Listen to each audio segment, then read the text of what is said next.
விடுதலை சிறுத்தைகள் கட்சி தமிழ்நாட்டுடைய அரசியல் களத்துல ஒரு தவிர்க்க முடியாத ஒரு அரசியல் சக்தின்றத இந்த மாநாடு உணர்த்தி இருக்கு.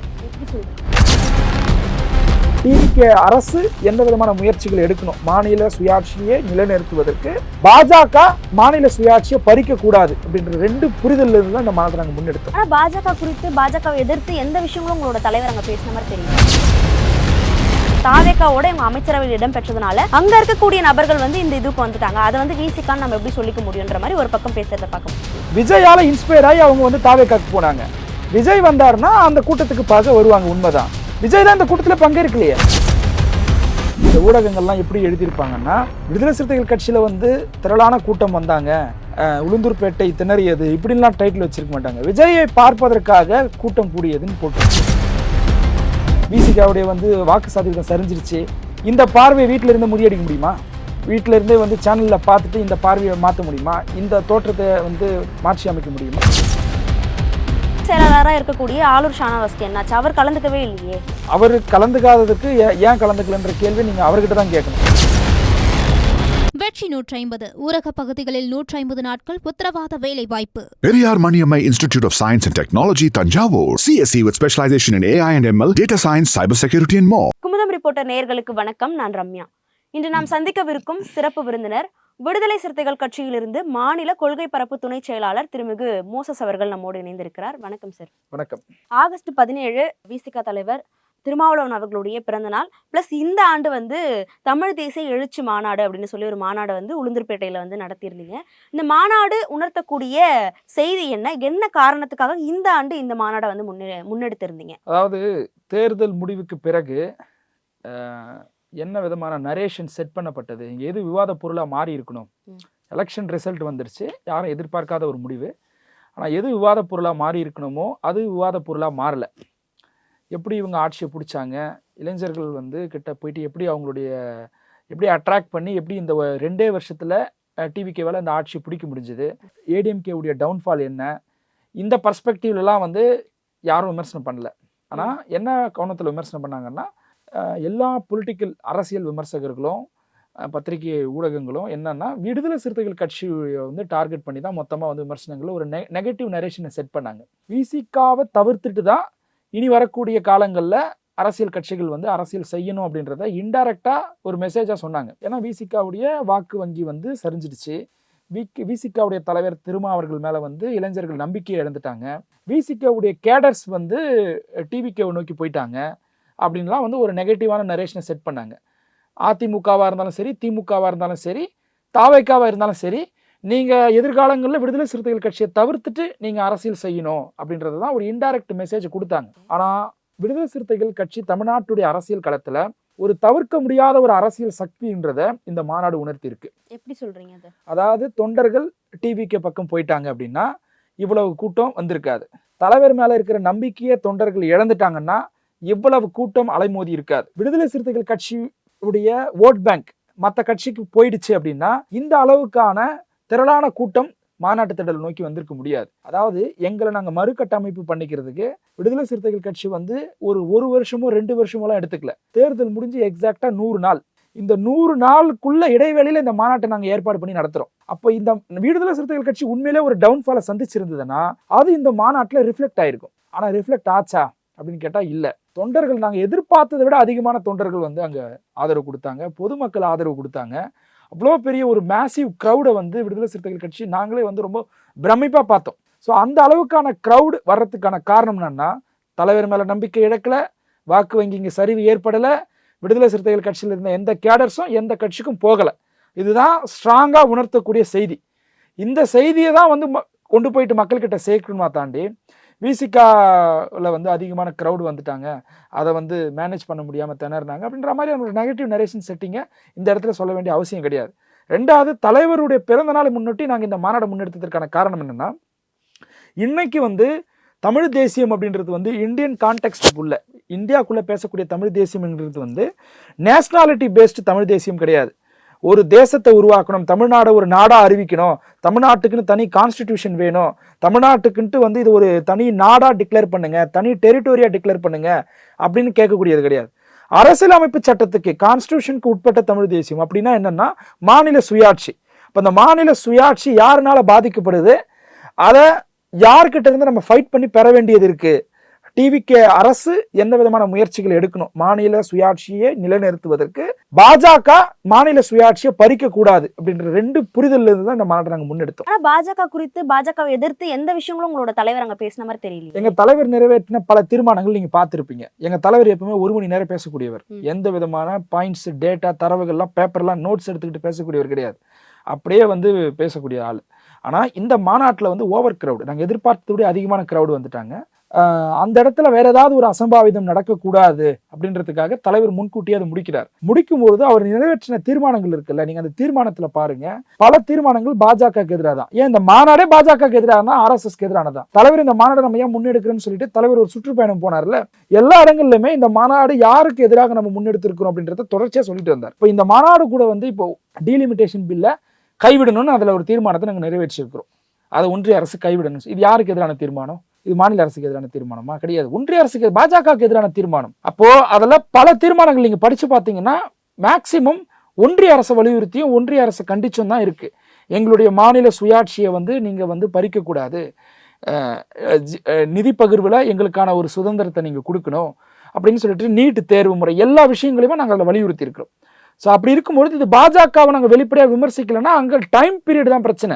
தலைவர் 1 மணி நேரம் பேசுறாரு, 1 மணி நேரத்திலையும் பாஜக RSSன்றதை தவிர்த்துட்டு பேசியிருக்கிறார் அப்படின்னா நீங்க சொன்ன குற்றச்சாட்டு உண்மை. ஆனால் தலைவர் பேசுனதே வந்து ஒரு 10 நிமிஷத்துக்குள்ள ஒரு ஸ்பீச் முடிக்கிறாரு. ஏன்னா சுச்சுவேஷன் வேற மாதிரி அங்கே மாறிடுச்சு. ஸோ இப்பவும் வந்து ஒரு பொறுப்புணர்ச்சி இல்லாமல் அந்த கூட்டத்தை நான் கண்டினியூ பண்ணுவேன்னு பண்ணியிருந்தாருன்னா கரூர்ல என்ன சம்பவம் நடந்திருக்குமோ அது மாதிரியான சம்பவம் நடப்பதற்கான வாய்ப்பு இருந்திருக்கு. ஸோ அதனால தலைவர் வந்து அவ்வளோ ஓவர் கிரவுடு, அந்த கிரௌடை வந்து எல்லாரும் பாதுகாப்போடு திரும்பி போகணும். அதனாலதான் தலைவர் வந்து முன்கூட்டியே அந்த கூட்டத்தை முடிக்கிறாரு. அந்த முடிச்சதுனால வந்து அவர் பாஜகவை RSS விமர்சிக்கல அப்படின்னு சொல்லிட்டு பொருள் கிடையாது. எங்க கட்சியே பாஜகவுக்கு எதிரான கட்சி தான். ஓகே, ஆனா இப்போ நீங்க சொல்றது மாதிரி பார்த்தோம் அப்படின்னா இப்போ இந்த வாட்டி கிரௌட் வந்து நம்ம எதிர்பார்த்ததை விட அதிகமா வந்துட்டாங்க, மக்கள் திரள் வந்து அதிகமா வந்துருச்சு அப்படின்னு சொல்றீங்க. இத்தனை ஆண்டு காலம் நீங்க மாநாடு நடத்தியிருக்கீங்க. ஆனா இந்த மாதிரியான ஒரு கிரௌடை கண்ட்ரோல் பண்ண முடியாம அந்த மாநாடு வந்து நிறைய விஷயங்கள் பேச முடியல அப்படின்ற ஒரு விஷயம் இருந்திருக்கா? இந்த வாட்டி அப்படி இருக்கு அப்படின்னும் போது அது எப்படி இந்த வாட்டி மட்டும் அவ்வளோ அதிகமா வந்திருக்காங்க? அப்ப தாவேக்காவோட இவங்க அமைச்சரவையில் இடம் பெற்றதுனால அங்க இருக்கக்கூடிய நபர்கள் வந்து இந்த இதுக்கு வந்துட்டாங்க, அதை வந்து விசிகான்னு நம்ம எப்படி சொல்லிக்க முடியுன்ற மாதிரி ஒரு பக்கம் பேசுறதை பார்க்க முடியுது. தாவேக்கால இருக்கிறவங்க விசிகா கட்சிக்கு வந்துட்டாங்கன்னு சொல்ல வரீங்களா, இல்ல மாநாட்டுக்கு வந்தாங்கன்னு சொல்றாங்க? விசிகா கட்சிக்கு வந்துட்டாங்கன்னு மட்டும் யாரும் சொல்ல மாட்டீங்க. தாவேக்கால இருந்து விடுதலை சிறுத்தைகள் கட்சிக்கு வந்துட்டாங்க, திமுக இருந்து விசிகாக்கு வந்துட்டாங்க, அதிமுக இருந்து விசிகாக்கு வந்திருக்கிறாங்க, காங்கிரஸ்ல இருந்து விசிகாக்கு வந்திருக்கிறாங்க இப்படின்னு எந்த ஊடகங்களும் எங்களை சொல்லாது. ஆனா விஜய் வரல. ஆனா டிவிகே உடைய தொண்டர்கள் மட்டும் மாநாட்டுக்கு வந்துட்டாங்களா? அவங்க யாரை பார்க்க வருவாங்க? டிவிகே உடைய கட்சிக்காரர்கள் யாரை பார்க்கறதுக்காக வருவாங்க? யாரால இன்ஸ்பயர் ஆகி அந்த கட்சிக்கு போனாங்க? விஜயால இன்ஸ்பயர் ஆகி அவங்க வந்து தாவேக்காக்கு போனாங்க. விஜய் வந்தாருன்னா அந்த கூட்டத்துக்கு பார்க்க வருவாங்க, உண்மைதான். விஜய் தான் இந்த கூட்டத்துல பங்கேற்கலையே. அமைச்சரவையில இடம் பெற்றிருக்கீங்க, ஒரு சப்போர்ட் கொடுக்கணுன்றதுனால அங்க இருந்து கிளம்பிங்க வந்திருக்காங்க அவ்வளவு பேரும். ஓ, அமைச்சரவையில வந்து வன்னியரசன் வந்து விஜயுடைய முகமா பாக்குறாங்களாமா? அப்போ அப்படி கிடையாது. அதாவது ஒருவேளை முதலமைச்சர் விஜய் அவர்கள் இந்த மாநாட்டில் பங்கேற்று இருந்தாருன்னா இந்த ஊடகங்கள்லாம் எப்படி எழுதியிருப்பாங்கன்னா, விடுதலை சிறுத்தைகள் கட்சியில வந்து திரளான கூட்டம் வந்தாங்க, உளுந்தூர்பேட்டை திணறியது இப்படிலாம் டைட்டில் வச்சிருக்க மாட்டாங்க. விஜயை பார்ப்பதற்காக கூட்டம் கூடியதுன்னு போட்டிருப்பாங்க. அப்போ அது டைல்யூட் ஆயிருக்கும். இந்த கூட்டம் ஆப்சன்ஸ் ஆஃப் விஜய் இல்லாத நடந்த ஒரு கூட்டம். எங்க தலைவர் வந்து இதை எஜுகேட் பண்றதுக்காக போடப்பட்ட ஒரு மாநாடு. இது வந்து ஒரு அரசியல் காரணத்துக்காகவோ தேர்தலை முன்கூட்டியோ அந்த புரிதல் இருந்து இந்த மாநாட்டை நாங்கள் ஒருங்கிணைக்கல. முழுக்க முழுக்க மாநில சுயாட்சி, தமிழ் தேசியத்தை முன்னெடுக்க வேண்டிய தேவை, அதோட தலைவருடைய பிறந்தநாளுடைய செய்தியை அதை நம்ம கொண்டு போனதுனாலதான் இதை எந்த பொலிட்டிக்கல் பார்ட்டியில இருந்து நாங்கள் யாரும் ஸ்பெஷல் இன்வைட்டியா நாங்கள் இன்வைட் பண்ணல. ஒருவேளை விஜய் அங்க வந்திருந்து இந்த அளவுக்கு கூட்டம் வந்திருந்ததுன்னா இதை விஜயை பார்க்க வந்த கூட்டமா மக்கள் வந்து ஊடகங்கள் வந்து காட்சிப்படுத்தியிருப்பாங்க. விஜய் வராம இவ்வளவு கூட்டம், நாங்க கூட்டணியில தான் இருக்கிறோம், தாவேக்காவோட தான் இணைஞ்சு பயணிப்போம் எங்க தலைவர் சொல்லியிருக்கிறாரு. விஜய் வரல, ஆனா இருந்தாலும் இவ்வளவு கூட்டம் வந்திருக்கு. அப்ப யாரை இந்த கூட்டம் பார்க்க வந்திருக்கு? தலைவர் திருமாவை பார்க்க வந்திருக்கு. அவர் மேல வச்சிருந்த அந்த அரசியல் நம்பிக்கை அவங்க இழக்காம வந்திருக்கிறாங்க. இங்கிருந்து எந்த கேடர்ஸுமே வந்து நாங்க மற்ற மாற்று கட்சிக்கு போகல, நாங்க எல்லாம் உங்களோட தான் பயணிக்கிறோம், ஊடகங்களும் பத்திரிகையும் அரசியல் விமர்சகர்களும் சாதியவாதிகளும் மதவாதிகளும் உங்க மேல வந்து ஒரு நெகட்டிவான நரேஷனை செட் பண்ணாலுமே நாங்க உங்களோட தான் தலைவரை இருக்கிறோம்.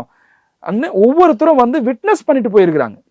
ஒவ்வொருத்தருமே கூட்டத்துக்கு வந்து நாங்க தலைவரோட தான் இருக்கிறோம், நாங்க மற்ற எந்த கட்சிக்கும் போகல, விசிகாவுடைய வாக்கு வங்கி குறையல, தலைவர் மேல இருந்த நம்பிக்கையை நாங்க இழக்கலைன்னு சொல்லிட்டு ஒவ்வொரு தொண்டனும் தன்னுடைய சொந்த நிதியில குடும்பத்தோட வந்து மாநாட்டுல கலந்துகிட்டு அதை விட்னஸ் பண்ணிட்டு போயிருக்கிறாங்க.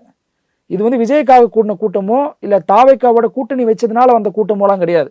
தாவேக்காவோட கூட்டணி வச்சதுனால விசிகா தன்னுடைய கட்சி வாக்கு வங்கியை எழுந்திருச்சு, தொண்டர்களை எழுந்திருச்சுன்னு தான் பேசினாங்க.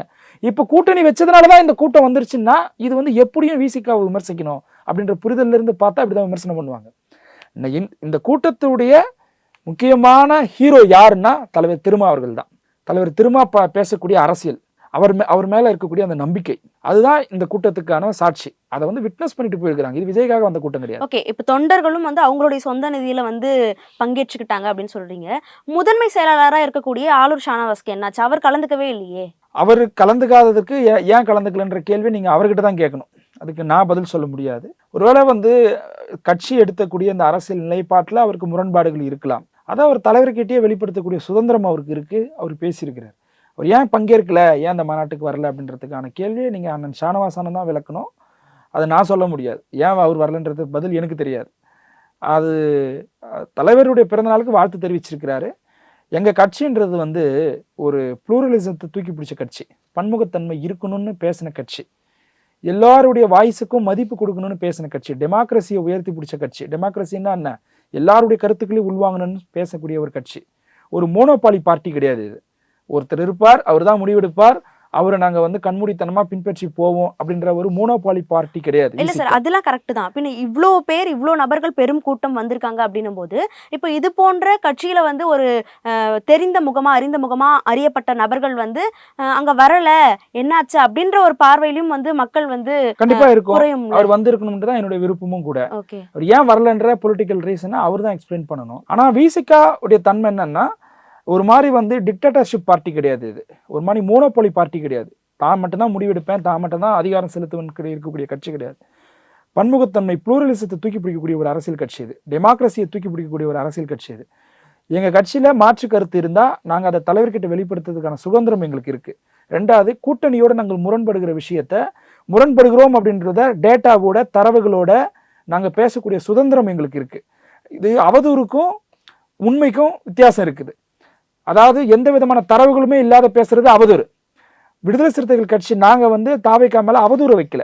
அவங்க ஏதாவது அவங்க பொலிட்டிக்கலா ஆட்சி அதிகாரத்தில் ஏதாவது ஒரு மிஸ்டேக்ஸ் பண்ணாங்கன்னா அதை சுட்டி காட்ட வேண்டிய தேவை விசிகாக்கு இருக்கு. இப்போ என்னுடைய டோன்ல தலைவர் பேச முடியாது, என்னுடைய டோன்ல அண்ணன் வன்னியரசு அவர்கள் பேச முடியாது. ஆனால் விசிகாலையும் அதை எதிர்க்கக்கூடிய குரல்கள் இருக்கு அப்படிங்கிறது தான் விசிகால இருக்கக்கூடிய ஜனநாயகமே. அதை எங்களுடைய தலைவர் எங்களுக்கு உறுதி செஞ்சிருக்கிறார். ஸோ அதனால வந்து இதுல கட்சிக்குள்ள அவங்க ரெண்டு பேருக்கு முரண்பாட்டோட தான் இருக்கிறாங்கன்றது புரிஞ்சுக்க வேண்டிய தேவை கிடையாது. அவர் வந்திருக்கணும், அவர் ஏன் தவிர்த்தாருன்றதை நீங்க அவர்கிட்ட கேளுங்க. ஓகே, இப்போ மீண்டும் அதே கேள்விக்கு நகரலாம் அப்படின்னு நினைக்கிறேன். இப்போ தாவேக்கால இருக்கிறவங்க வந்து அங்க வர்றதுக்கான சாத்தியங்கள் இல்லை அப்படின்னு சொல்லியிருந்தீங்க. ஏன் அந்த கேள்வி பலருக்கும் வர்றதுக்கான காரணம் இதுவா இருக்குமோ அப்படின்னு தோணுது. எதனால அப்படின்னா, தாவேக்கால இருக்கக்கூடிய நபர்கள் தொடர்ந்து அவங்களுடைய தலைவரை போய் பார்க்கும்பொழுது மரங்கள்ல ஏறுறது, மின்கம்பங்கள்ல ஏறுறது, அல்லது அவங்க தலைவர் சொல்றதை கேட்காம விசில் அடிக்கிறது, அந்த கருத்தை வந்து உள்வாங்கிக்காம தொடர்ந்து இது போன்ற ஒரு செயல்களில் ஈடுபடுறாங்க அப்படின்ற ஒரு விமர்சனம் இருந்துட்டே இருக்கு. இப்பவும் கூட உங்களுடைய மாநாட்டுல கூட தொண்டர்கள் ஏறி வந்து மின்கம்பங்களை ஏற முயற்சிக்கிறாங்க, பஸ் மேல ஏறுறாங்க அப்படின்ற ஒரு வீடியோ எல்லாம் வர்றதை பார்க்க முடியுது.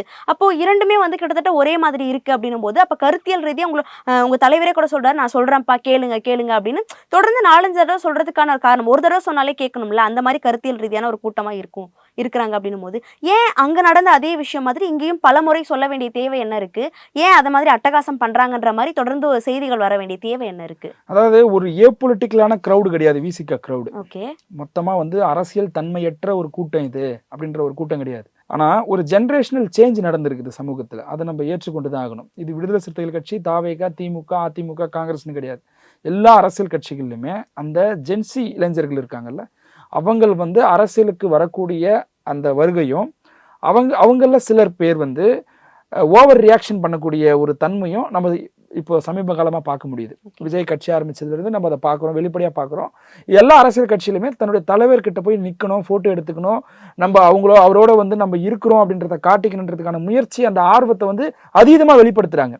இதை நெறிப்படுத்த வேண்டிய தேவை எல்லா அரசியல் கட்சிக்குமே இருக்குது, விசிகாவுக்கும் இருக்குதான், நாங்கள் அதை ஒத்துக்கிறோம். ஆனால் ஒரு ஏபொலிட்டிக்கல் க்ரௌடு, இது ஒரு இன்டிசிப்ளைனான ஒரு க்ரௌடு அப்படின்ற மாதிரியான ஒரு போர்ட்ரேட் பண்ண வேண்டிய தேவை கிடையாது. தலைவர் அதை நெறிப்படுத்துகிறாங்க. சில இடங்களில் தலைவருடைய பாதுகாப்புல இன்னும் கூடுதல் கவனம் கொடுத்துருக்கலான்றது உண்மைதான். அவர் வந்து வரும்பொழுது அவர் தான் இறங்கி அதை எல்லாரையுமே நெறிப்படுத்துறாரு. அது வந்து அவருக்கு இருக்கக்கூடிய இயல்பு. தலைவர் வந்து எங்கேயுமே ஒரு க்ரௌடு இருக்காங்க, ஒரு கூட்டம் கூட்டுறாங்க அப்படின்னா அவர் லீடர், நான் இருப்பேன், அடுத்த கட்ட தலைவர்கள் போய் அதை நெறிப்படுத்துங்க அப்படின்னு சொல்லி இன்ஸ்ட்ரக்ஷன் கொடுக்கக்கூடிய தலைவர் கிடையாது. அவரே இறங்கிடுவார். அதை நீங்க பல மேடைகளில் பார்த்துருப்பீங்க. அவருக்கு தொண்டர்கள் கிட்ட அவருக்கு காட்டக்கூடிய அந்த கனிவா இருக்கட்டும், இல்லை கண்டிப்பா இருக்கட்டும், அது வந்து டிஃப்ரெண்ட் பல ஸ்டேஜஸ்ல நம்ம மாறி மாறி நம்ம பார்த்துருக்கிறோம். அதில் தலைவர் வந்து அந்த இடத்த பார்த்துட்டு அதை கட்டுப்படுத்தக்கூடிய ஒரு நிகழ்வுகள் அவரே இன்வால்வ் ஆயிட்டார். ஸோ அப்போ அவர் இன்வால்வ் ஆகும்போது க்ரௌடு வந்து அவரை பார்க்கணும், அவரை போட்டோ எடுத்துக்கணும்னு வந்து ஓவர் விமிங் பண்றாங்க. ஸோ இதுல வந்த ஒரு இதுதான். ஆனா தலைவர் உண்மையாகவே அந்த மாதிரி சம்பவங்கள் பார்த்திருக்கோம். அவரா போய் உட்காருங்க, அவரா போய் கண்ட்ரோல் பண்றது. ஆனா இந்த இடத்துல இந்த மாநாட்டுல வந்து அந்த மாதிரி தான் இருந்துச்சா, இல்ல பொறுப்பாளர்கள் வந்து அவங்களுடைய வேலையை சரியா செய்யலன்னு எடுத்துக்கலாம்? இல்ல, பொறுப்பாளர்கள் இருந்தாங்க. கிரௌடு வந்து அன்எக்ஸ்பெக்டடான கிரௌடு. ரெண்டாவது வெயில் வேற. மாநாடுன்றது எப்பவுமே ஈவினிங்ல தான் விசிகாவுடைய மாநாடு ஆரம்பிக்கும். இது சரியான வெயில். காலையில 10 மணி 11 மணில இருந்தே வந்து தொண்டர்கள் வர ஆரம்பிச்சிட்டாங்க. ஒரு கட்டத்துக்கு மேல அவங்களாலே கண்ட்ரோல் பண்ண முடியல. அப்போ இது வந்து அங்க நாங்க எதிர்பார்க்காத ஒரு சூழ்நிலை நிலவுச்சு. ஸோ அதனால அது வந்து அதுல கொஞ்சம் தலைவருடைய பாதுகாப்புல நெறிப்படுத்துறதுல சின்ன சின்ன தவறுகள் இருக்கு. அதை வந்து இனி வரும் காலங்களில் நாங்கள் சரி பண்ணுவோம். அதை இப்போ ஒரு டிஸ்கஷன் கொண்டு வருவோம். தலைவர் ஒரு கூட்டம் போடுவார். இது எதனால் வந்து இந்த க்ரௌட் மேனேஜ்மெண்ட்டில் நம்ம என்னென்னா எங்கெல்லாம் கவனம் செலுத்த வேண்டிய தேவை இருக்குன்றதை விவாதிப்போம். அதிலிருந்து விசிகா அது இந்த சின்ன சின்ன தவறுகளை சரி பண்ணிக்கும். ஆனால் விசிகாவுடைய க்ரௌடுன்றது வந்து ஒரு பொலிட்டிக்கல் க்ரௌடு, அவங்க ஒரு இன்டிசிப்ளினான ஒரு க்ரௌடு, ஒரு சித்தாந்த ரீதியாக வந்து வந்தவங்க கிடையாது அப்படின்னு நீங்கள் ஒரு தோற்றத்தை ஏற்படுத்துவதற்கான ஒரு முயற்சி நடக்குது இல்லைங்க. அப்படி கிடையாதுன்னு நான் சொல்கிறேன். அப்படி இருந்தால் ஒரு சினிமா அட்ராக்ஷனில் இதே க்ரௌடு வேற ஒரு தலைவர் பின்னால போயிருக்கலாம். வேற ஒரு அரசியல் கட்சிக்குள்ள போனோம்னா நம்மளுக்கு வாய்ப்புகள் இருக்கு, அதிகாரத்தை நுகர முடியும் அப்படின்னு சொல்லிட்டு வேற ஒரு அரசியல் கட்சியை நாடி போயிருக்கலாம். தமிழ்நாட்டில் அரசியல் கட்சிக்கு நான் பஞ்சமா இருக்கு, ஏகப்பட்ட அரசியல் கட்சிகள் இருக்கு. அப்போ ஏதாவது ஒரு அரசியல் கட்சியை அவங்க சூஸ் பண்ணி டிராவல் பண்ணியிருக்கலாம். ஆனால் விசிகாவுடைய க்ரௌடு அதில் வந்து கொஞ்சம் கூட சிதறலை அப்படின்னா கொள்கை புரிதல் இருக்கிறதுனால தானே சிதறலை, இல்லை கொள்கை புரிதல் இல்லாமல் இருந்தது தான் சிதறி இருக்குமா இல்லையா? அப்போது விடுதலை சிறுத்தைகள் கட்சி இந்த மாநாட்டின் மூலமாக எங்களுடைய வாக்கு வங்கியோ எங்களுடைய கூட்டமோ எங்களுடைய நம்பிக்கையோ நாங்கள் இழக்கலைன்றதை ப்ரூவ் பண்ணிட்டோம். ஆனால் டிவிகேக்கு போன ஓட் பேங்க்கு எந்தெந்த கட்சியிலேருந்து போயிருக்குது அப்படின்றத நம்மளே பல விவாதங்களில் பேசியிருக்கிறோம். எந்தெந்த கட்சியிலேருந்து அந்த வாக்கு வங்கி செதஞ்சிருக்குன்னு அவங்க தான் மறுபரிசீலனை செய்யணும். விசிகாவுடைய இந்த தலைவர் பாதுகாப்பு சம்பந்தப்பட்ட விஷயங்கள்ல எங்க கட்சிக்குள்ள ஒரு டிஸ்கஷன் பண்ணி அதை நாங்க வரும் கூட்டங்கள்ல அதை சரி பண்ணுவோம். ஓகே, இப்ப தலைவருடைய பாதுகாப்பு சொல்றீங்க, எதிர்பாராத அளவுக்கு கூட்டம் வந்துட்டாங்க, அதனால நிறைய விஷயங்கள் அங்க பேச முடியாம போயிருச்சு அப்படின்னு சொல்றீங்க. இப்ப இந்த மாதிரி விஷயங்கள்லாம் இருக்கும் பொழுது இந்த மாநாடு வெற்றியா இல்ல தோல்வியா உங்களை பொறுத்த வரைக்கும்? அதாவது இந்த மாநாடு மிகப்பெரிய வெற்றி. மிகப்பெரிய வெற்றி. எப்படி இது மிகப்பெரிய வெற்றின்னு நான் சொல்றேன்னா, விடுதலை சிறுத்தைகள் கட்சி தேர்தல் முடிஞ்சு ஒரு வருஷம் தன்னை மறுகட்டமைப்பு பண்ணிக்கொள்வதற்கு ஒரு காலம் எடுத்துக்கிட்டு அதுக்கப்புறமா இந்த கூட்டத்தை கூட்டி, இல்லைன்னா முதலமைச்சர் விஜய் மேல இருக்கக்கூடிய அந்த சினிமா ஃபெமிலாரிட்டி, அவர் மேல இருக்கக்கூடிய அந்த ஈர்ப்பு வந்து அடுத்த ஒரு 5 வருஷத்துக்கு அப்புறமா குறைஞ்ச பிறகு விசிகா தன்னுடைய மவுஸை இன்க்ரீஸ் பண்ணிக்கல. விடுதலை சிறுத்தைகள் கட்சி தேர்தல் முடிஞ்சு ஒரு 100 நாள்ல இப்படி ஒரு மாநாடு நடத்துறோம். இதுவரை இல்லாத கூட்டம் அந்த மாநாட்டுக்கு வராங்க. அப்போ இந்த என்ன நியூஸை நாங்க கொடுக்குறோம். இப்போ விசிகா நாங்க திருப்பி ஸ்ட்ராங்கான ஒரு பொலிட்டிக்கல் மூவ்மெண்ட் தமிழ்நாட்டில் அப்படின்றத ப்ரூவ் பண்ணியிருக்கிறோம். ரெண்டாவது, இந்த மாநாடு காலத்தின் தேவை. இந்த மாநாடுல கொண்டு வந்திருக்கக்கூடிய அந்த தீர்மானங்கள் இப்போ நிகழ்காலத்தில் இருக்கக்கூடிய அரசியல் சூழலை நாங்கள் உள்வாங்கி தான் அந்த தீர்மானத்தை கொண்டு வந்திருக்கிறோம். மிக முக்கியமான தீர்மானம் கட்சித்தாவல் தடை சட்டம்ன்றது வந்து ஒரு 2/3 வந்து ஒரு அதிகமான எம்எல்ஏக்கள் எம்பிக்கள் வேற ஒரு கட்சிக்கு போறாங்க அப்படின்னா அந்த கட்சி வந்து அதை வந்து அவங்க கட்சித்தாவல் தடை சட்டத்தின் கீழே நடவடிக்கை எடுக்க முடியாது. அப்படிதான் மம்தா பானர்ஜி கட்சியிலிருந்து ஒரு பெரிய கூட்டம் அப்படி போயிட்டாங்க, டிரான்ஸ்ஃபர் ஆகி போனாங்க. இப்போ அதிமுகல இருந்து ஒரு பெரிய எம்எல்ஏக்கள் கூட்டம் டிவிகே பக்கம் போவதற்கு முயற்சி எடுத்தாங்க. இந்தியா முழுவதும் பாஜக பல இடங்கள்ல பல மாநிலங்கள்ல இதை வாய்ப்பை பயன்படுத்தி ஒருத்தர் 2 பேர் வந்தால் தானே கட்சித்தாவல் தடை சட்டத்தின் கீழே நடவடிக்கை எடுப்பேன், உங்க கட்சியில நான் 2/3 மெஜாரிட்டி நான் எடுத்துக்கிறாங்க. இதற்கு ஒரு செக் வச்ச மாதிரி இப்ப இருக்கக்கூடிய இந்த அரசியல் சூழலை உள்வாங்கி தலைவர் அவர்கள் வந்து ஒரு எம்எல்ஏ 2 எம்எல்ஏக்கள் கட்சித்தாவல் தடை சட்டத்தின் கீழே போனா கூட, அதாவது ஒரு 25-30 எம்எல்ஏக்கள் 2/3 மெஜாரிட்டி எம்எல்ஏக்கள் ஒரு கட்சியிலிருந்து இன்னொரு கட்சிக்கு போனா கூட கட்சித்தாவல் தடை சட்டத்தை நடைமுறைப்படுத்தணும், அவங்க மேல நடவடிக்கை எடுக்கணுன்றதை வலியுறுத்தி இருக்கிறோம். அதுவும் யார் நடவடிக்கை எடுப்பாங்க? சபாநாயகருக்கு அந்த அதிகாரம் திருப்பி போயிடுச்சுன்னா அவர் ஆளுங்கட்சிக்கு சாதகமாக தான் இருப்பார். அப்போ அவர்கள் மீது நடவடிக்கை எடுக்கக்கூடிய அதிகாரம்ன்றது வந்து சபாநாயகருக்கு டு அந்த ஸ்டேட்டுடைய ஹைகோர்ட்டுக்கு போகணும் அப்படின்றத நாங்கள் வலியுறுத்தி இருக்கிறோம். ஓகே, அந்த தீர்மானத்தில் இதெல்லாம் நாங்கள் வலியுறுத்தி இருக்கிறோம். ஓகே, இது வந்து இப்ப இருக்கக்கூடிய அரசியல் சூழலை உள்வாங்கி ஏற்படுத்தப்பட்ட ஒரு தீர்மானம். இது வந்து நாங்க இப்ப இருக்கிற அரசியல் சூழல்ல கட்சி தாவரத்தின் மூலியமா பாதிப்படையக்கூடிய கட்சி எது? அதிமுக. பலனடையக்கூடிய கட்சி எது? தாவேகா. அப்போ நாங்க தாவேகாவுக்கு எல்லா சூழலுமே இணக்கமா போற கட்சின்னா நாங்க இப்படி ஒரு தீர்மானத்தை தவிர்த்திருக்கணும். ஆனா விசிக நாங்க தவிர்த்தோமா? அப்ப இருக்கக்கூடிய அரசியல் சூழலை உள்வாங்கி இருக்கக்கூடிய பிரச்சனையை நாங்க உள்வாங்கி இந்த தீர்மானத்தை கொண்டு வந்திருக்கிறோம். அப்ப இதுதான் விடுதலை சிறுத்தைகள் கட்சிக்கான தனித்துவம். அப்போ இது வந்து இந்த மாநாடு என்னுடைய பார்வையில இருந்து, மக்களுடைய பார்வையில இருந்து மிகப்பெரிய வெற்றி. இந்த மாநாட்டுக்கு வந்த விடுதலை சிறுத்தைகள் தொண்டர்கள்லயே பல பேர் வந்து வாகனங்கள்ல வெளியவே இருந்தாங்க, உள்ள கூட வர முடியல அப்படின்னும் போது, அப்போ மொத்த பேரும் அந்த அரங்கத்திற்கு வந்து அந்த விஷயங்களை கேட்டு போனாதானே அந்த விஷயமோ இல்ல தீர்மானமோ வெற்றி அடையும். அவ்வளோ பெரிய கூட்டம் வெளியவே இருக்கோம், நாங்கள் எங்கள் தலைவரை பார்க்க முடியலன்னு சொல்லி பேட்டிகள்லாம் கொடுக்கறத பார்க்க முடியுது அப்படின்னும் போது, அப்போ இந்த மாநாடு வெற்றி அடைஞ்சதுன்னு எப்படி சொல்ல முடியும்? அவ்வளோ பேர் பார்க்காம வெளியவே தானே இருந்திருக்காங்க. அப்போ தோல்வி அப்படின்னு எடுத்துக்க முடியாதா? இது அவங்களுக்கு போக வேண்டிய செய்தி போய் சேர்ந்துதா இல்லையா? இன்னைக்கு சமூக ஊடகங்கள் வந்து உடைய தாக்கம் அதிகரிச்சிருக்கு. எங்களுடைய தீர்மானங்களை நம்ம சமூக வலைதளங்களில் நாங்கள் பதிவிட்டு இருக்கிறோம். இந்த மெசேஜ் போய் உங்களுக்கு சேர்ந்துதா இல்லையா? அப்போ மாநாட்டுக்கு இருந்தாலே சேரும்ல. விசிகா மேல வைத்திருந்த பார்வை, விசிகா வந்து ஓட்டு வங்கி இழந்துட்டாங்க, நம்பிக்கை இழந்துட்டாங்க, விசிகாவுடைய வந்து வாக்கு சதவீதம் சரிஞ்சிருச்சு. இந்த பார்வையை வீட்டில இருந்து முறியடிக்க முடியுமா? வீட்டில இருந்தே வந்து சேனல்ல பார்த்துட்டு இந்த பார்வையை மாற்ற முடியுமா? இந்த தோற்றத்தை வந்து மாற்றி அமைக்க முடியுமா? அவங்களுடைய ஆர்வத்தை வெளிப்படுத்தி இருக்கிறாங்க. நாங்க திருமாவோடு தான் இருக்கிறோம் என்பதை வந்து விட்னஸ் பண்ணிட்டு போயிருக்கிறாங்க ஒருத்தருமே. இந்த மாநாட்டில் தலைவர் வந்து அதை சீக்கிரமா முடிச்சதுக்கான நோக்கம் என்னன்னா, அவருக்கு இருக்கிற தலைமைத்துவத்தில் இருந்து அதை உணர்றாரு. அதே போல இதற்கு முன்னாடி தாவேகா தரப்புல இருந்து சில கூட்டங்கள் நடந்திருந்தது. அப்போ வந்து பொதுவான அந்த விமர்சனம் என்ன அப்படின்னா, பவுன்சர்ஸ் வந்து தொண்டர்களை ஏன் இப்படி வந்து ரொம்ப ரஃபா வந்து ஹேண்டில் பண்றாங்க, அவங்களுடைய தலைவருக்காக தொண்டர்களை வந்து ரொம்ப அப்படியே தள்ளி விடுறதும் இந்த மாதிரி விஷயங்கள்லாம் பண்றாங்க அப்படின்ற விமர்சனம் வருது. ஏன் வந்து பாஸ்ட்ல நடந்த விஷயத்தோட ஒப்பிட்டோன்னா அதே விமர்சனம் இன்றைக்கு விசிகா மேலேயும் வருது. பவுன்சர்ஸ் வந்து ரொம்ப தொண்டர்களை வந்து ரொம்ப தள்ளி விடுறதும் இந்த மாதிரியான விஷயங்களை ஈடுபடுறாங்க. விசிகா தலைவரே வந்து ரொம்ப ஆவேசமா பேசுறாரு, தொண்டர்களை வந்து ரொம்ப கத்துறாரு, ஏன் இந்த மாதிரி விஷயங்கள்லாம் பண்ணணும், ஏன் இந்த தேவை இருக்கு, ரொம்ப ஹார்ஷா பிஹேவ் பண்றாங்க அப்படின்ற ஒரு விமர்சனம் இருக்கு. இதை எப்படி பார்க்கறீங்க? அது தொடர்பாக அந்த வீடியோ கூட நான் ஒன்று பார்த்தேன். அந்த தம்பி ஒருத்தரை வந்து பவுன்சர்ஸ் தள்ளி கீழே விடுறாங்க, அதில் அவருக்கு அடிபடுற மாதிரி, அவருக்கு வந்து அவரை வந்து ரொம்ப இல் ட்ரீட்மெண்ட் பண்ண மாதிரி அந்த வீடியோவை போட்டிருக்கிறாங்க. அந்த வீடியோ முழுமையா பார்த்தா அதுக்கு அந்த தம்பியை ஒரு விளக்கம் கொடுத்துருக்கிறார். நான் வந்து அதீத ஆர்வத்தில் தான் நான் மேலே ஏறினேன். அப்போ நான் ஏறும் பொழுது தான் வந்து நான் அப்போ சரிஞ்சு எனக்கு வந்து அங்கே தவிர்க்க முடியாது, பவுன்சர்ஸ் என்னை வந்து கீழே இறங்க சொன்னாங்க. அப்போ நான் கீழே விழுந்துட்டேன். பாதிக்கப்பட்ட நபரே வந்து வீடியோ பேசியிருக்கிறேன். அப்போ நான் கீழே விழுந்தேன். அப்போ வந்து எல்லாரும் அந்த கூட்டம் யாரை வந்து என் மேலே மெரிச்சிட்டு என்னை தள்ளி விட்டுட்டு நான் இப்படி விழுந்திருக்கிறேன்றதுக்கு வந்து கண்டுக்காம போன கூட்டம் அங்கே இல்லை. உடனடியாக அந்த பையனை ரெஸ்கியூ பண்ணி அந்த பையனுக்கு தண்ணி கொடுத்து முதலுதவி செஞ்சு அதுக்கப்புறம் அந்த பையனை ஆஸ்வாசப்படுத்தி அனுப்பியிருக்கிறாங்க. எங்களுடைய தலைவர் வந்து பொதுவாகவே யாருக்கிட்டையும் ஒரு கடினமான ஒரு வார்த்தை கூட வந்து ரொம்ப அழுத்தமா பேசுற தன்மை அவருக்கு கிடையாது. ஆனா அந்த மேடையில வந்து ஆவேசமா பேசுற, தம்பி கீழே இறங்குப்பா, அதாவது அந்த கண்டிப்பு தன்மைக்கு பின்னால இருக்கக்கூடிய அக்கறை என்ன தெரியுமா? ஒருவேளை அவர் அதை வேடிக்கை பார்த்திருந்தாருன்னா, எனக்கு இவ்வளவு பெரிய கூட்டம் வந்திருக்கா அப்படின்றத வந்து அதை வந்து என்ஜாய் பண்ணியிருந்தாருன்னா, இல்ல அந்த கூட்டத்துக்கு முன்னாடி அவர் திட்டமிட்டபடி 1 மணி நேரம் நான் பேசுவேன்னு அடம்பிடிச்சிருந்தாருன்னா, இல்ல வெளியில இருக்கிற கூட்டம் எல்லாம் திருப்பி உள்ள கொண்டு வாங்க, ஏன் வந்து காவல்துறை தடுத்து நிறுத்துறீங்க, அந்த கூட்டமும் உள்ள வரட்டும், பெரிய கிரௌடு இன்னும் பெருசா இந்த கிரௌடை நான் காட்டணும்னு ட்ரை பண்ணியிருந்தாருன்னா மிகப்பெரிய உயிர் சேதம் ஏற்பட்டிருக்கும். அப்போ அப்படி அந்த எங்களுடைய தலைவர் இருக்கணும்னு விரும்புறாங்களா? ஒரு தலைவர்ன்றா அந்த பொறுப்புணர்ச்சி இருக்கணும், ரெஸ்பான்சிபிள் இருக்கணும். அந்த ரெஸ்பான்சிபிள் சில நேரங்களில் கண்டிப்பு தன்மையா மாறலாம். அதுக்குன்னு ஒரு லிமிட் இருக்கு. எங்க தலைவர் வந்து யாரையும் வந்து ரொம்ப கடினமா தாக்கல. இப்ப எங்க தலைவர் தாக்கி யாராலும் பாதிப்படைஞ்சு ஹாஸ்பிட்டல் அட்மிட் பண்ணியிருக்கிறாங்களா? அப்படி எதுவும் நடக்கல. அது வந்து ஒரு விதமான ஒரு கண்டிப்பு தான். கண்டிப்பு வேற, அவங்க மேல வந்து அடிக்கிறது, வயலன்ஸ்ல ஈடுபடுறது வேற. இந்த கூட்டத்தில் யாராவது வயலன்ஸ்ல ஈடுபட்டாங்களா? பவுன்சர்ஸ் வந்து வயலன்ஸ்ல ஈடுபட்டாங்களா? கண்டிக்கிறதுன்றது வேற. அது கண்டிக்கிறதுன்றது அந்த கூட்டத்தை நெறிப்படுத்துறது. அதை தவறணுமானா உயிர் சேதங்கள் ஏற்படும். பார்த்தோம்ல கரூர் சம்பவம், எவ்வளவு பெரிய சம்பவம் நடந்ததுன்னு சொல்லிட்டு. இப்போ தலைவர் வந்து அந்த தலைவரை இதற்கு எந்த வகையிலும் காரணம் கிடையாது, அவருடைய பார்வையில் இது நடந்ததும் கிடையாது.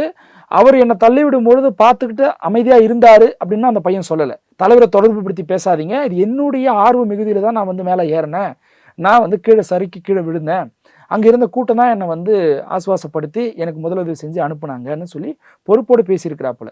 விடுதலை சிறுத்தைகள் கட்சி கூட்டன்றது வந்து அது என்ன சொல்றது, 8 திசையிலிருந்தும் தொண்டர்கள் வரக்கூடிய அளவுக்கான ஒரு வலிமையான ஒரு பேர் இயக்கம் இது. அப்போ இந்த கூட்டத்தை நெறிப்படுத்த வேண்டிய இடங்கள்ல சில கண்டிப்புத்தன்மை இருந்தால் தான் கூட்டம் சரியா நடக்கும். அது இன்னும் அதிகமாகணும்னு விரும்பக்கூடிய ஆள்னாலாம். அப்ப கண்டிப்பா அதிகமாகணும். இன்னும் அந்த கண்டிப்பு தன்மைன்றது வந்து கண்டிப்பு தன்மைன்னா வன்முறையில் ஈடுபடணும்னு சொல்ல வரல. தலைவருடைய பாதுகாப்புல கூடுதல் கவனங்கள் தேவை. ஏன்னா நான் தான் சொன்னல, ஒரு ஜென்ரேஷனல் சேஞ்ச் நடந்திருக்கு. ஒரு 50 வருஷத்துக்கு முன்னாடி அரசியல் கூட்டத்தை பார்க்க வர க்ரௌடு வேற மாதிரி இருந்தாங்க.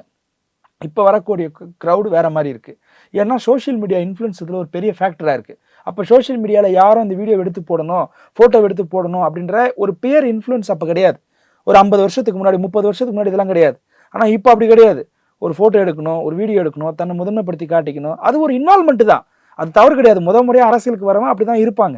அவங்களை நம்ம நெறிப்படுத்தி கொண்டு வேண்டிய தேவை இருக்கு. அது விசிக்காக அதிகமாகவே இருக்கு. இது வந்து ஏன்னா சமீப காலத்துல நிறைய இடங்கள்ல வந்து அவங்களுடைய வாகனத்து மேல ஏறுறது, விசிக தலைவர் திரும்ப பேசும்போதே கூடவே வந்து ஏறுறாரு, அவர் வந்து அடிக்கிற மாதிரி வீடியோஸ், இந்த மாதிரியான செய்திகள்லாம் தொடர்ந்து வருது. இன்றைக்கும் மாநாட்டில் அந்த மாதிரி இருக்கிறதுனால அந்த கேள்வி ஏங்க, வேற ஒரு அரசியல் கட்சியில் நடந்த ஒரு கூட்டத்துல தொண்டர்கள் மயங்கி கீழே விழுந்ததுக்கு அப்புறமா அவங்கள மிதிச்சுட்டு அவங்க மேல ஏறி ஓடின வீடியோலாம் நம்ம பார்த்தோம்.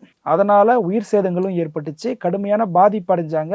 சில பேர் வந்து பிரெக்னண்டா இருந்தவங்க பெரிய பாதிப்புக்கெல்லாம் உள்ளானாங்க. அதெல்லாம் நம்ம வீடியோலாம் பார்த்தோம். இந்த பையன் கீழே விழுந்துட்டான். இப்போ அவனை அங்கேயே விட்டுட்டு அந்த கூட்டம் வந்து போனாங்களா? அப்ப பொறுப்போடு இருக்கிறதுனால தானே அந்த பையனை ரெஸ்கியூ பண்ணி அந்த பையனுக்கான முதலுதவியை செஞ்சிருக்கிறாங்க. விசிகா ஒரு ஏபொலிட்டிக்கல் கிரௌட்ன்ற ஒரு தோற்றத்தை ஏற்படுத்துவதற்கான முயற்சியில இதை பயன்படுத்தி சில செய்யறாங்க. அப்படி கிடையாது. இதை நெறிப்படுத்துறோம். அடுத்த கட்ட கூட்டத்துக்கு இன்னும் வந்து அந்த கிரவுட் மேனேஜ்மெண்ட்ல கூடுதல் கவனம் தேவைன்றதையும் உள்வாங்குறோம். அதை நாங்கள் சரி பண்ணுவோம்.